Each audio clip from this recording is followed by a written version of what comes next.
महाकुंभ की शुरुआत के साथ ही इतिहास में नया अध्याय जुड़ गया है। इस बार शाही नहीं बल्कि अमृत स्नान होगा। महाकुंभ का क्रेज भारत ही नहीं दुनिया के कई मुस्लिम देशों में भी दिखाई दे रहा है।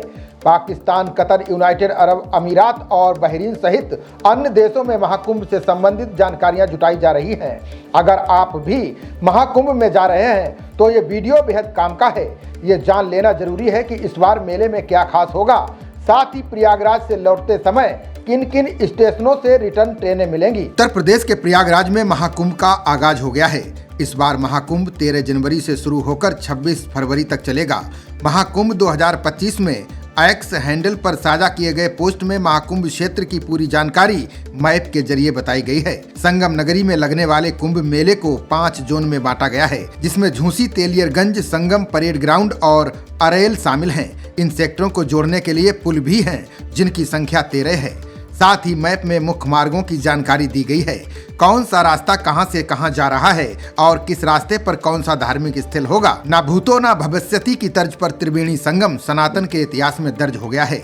गुलामी का प्रतीक शाही स्नान अब अतीत के पन्नों में दर्ज हो गया है। इसकी जगह अमृत स्नान की शुरुआत होगी। शैव, शाक्त और वैष्णव संप्रदाय के साधु संत संगम में पहली बार अमृत स्नान के लिए प्रवेश करेंगे।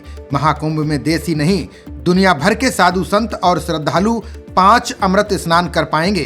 संगम के तट पर शाही स्नान की शुरुआत मकर संक्रांति पर 14 फरवरी को पहले अमृत स्नान के साथ होगी। दूसरा अमृत स्नान 29 जनवरी को मौनी अमावस्या, तीसरा अमृत स्नान 12 फरवरी को माघ पूर्णिमा और अंतिम स्नान महाशिवरात्रि पर 26 फरवरी को होगा। बता दें कि प्रदेश के मुख्यमंत्री योगी आदित्यनाथ ने शाही स्नान का नाम बदलकर अमृत स्नान कर दिया है। अखाड़ों के साथ ही शैव, शाक्त और वैष्णव संप्रदाय के साधु संतों ने इस नए बदलाव का स्वागत किया है। महाकुंभ में अमृत स्नान की शुरुआत नागा साधु करेंगे।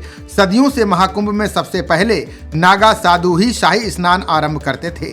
इसके बाद ही गृहस्थ लोग स्नान करेंगे। यात्रियों को प्रयागराज जंक्शन, नैनी और प्रयागराज छिबकी रेलवे स्टेशन से विंध्याचल, मिर्जापुर, चुनार, पंडित दीनदयाल उपाध्याय जंक्शन की ओर जाने वाली ट्रेन मिलेंगी। वहीं बक्सर, पटना, गया, रांची, जसीडीह, आसनसोल, हावड़ा और पुरी की ओर जाने वाली ट्रेनें मिलेंगी। Prayagraj junction, Naini Prayagraj Chhivki railway station से ही चित्रकूट, महोबा, झांसी, ग्वालियर, सतना और मैहर की ट्रेन मिलेंगी। साथ ही कटनी, जबलपुर, इटारसी, भोपाल, रायपुर, बिलासपुर, दुर्ग, नागपुर, कल्याण और मुंबई की ओर जाने वाली ट्रेनें यहीं से मिलेंगी। प्रयागराज जंक्शन और सूबेदारगंज रेलवे स्टेशन से कानपुर, पनकी धाम, इटावा, टुंडला, आगरा, अलीगढ़, मेरठ, दिल्ली, चंडीगढ़, जम्मू की ट्रेनें मिलेंगी। इसके अलावा Prayag, Phaphamau junction railway station से ऊंचाहार, रायबरेली, लखनऊ, हरदोई, बरेली के लिए ट्रेनें मिलेंगी। फाफामऊ जंक्शन से सहारनपुर, हरिद्वार, ऋषिकेश, जंघई, भदोई, जौनपुर, प्रतापगढ़ और अयोध्या की ट्रेन मिलेंगी। रामबाग, झूसी के रेलवे स्टेशनों से वाराणसी, मऊ, गोरखपुर, बलिया, छपरा की ओर जाने वाली ट्रेनें मिलेंगी। खबरों का सिलसिला जारी रहेगा। देखते रहिए जनप्रवाद। नमस्कार।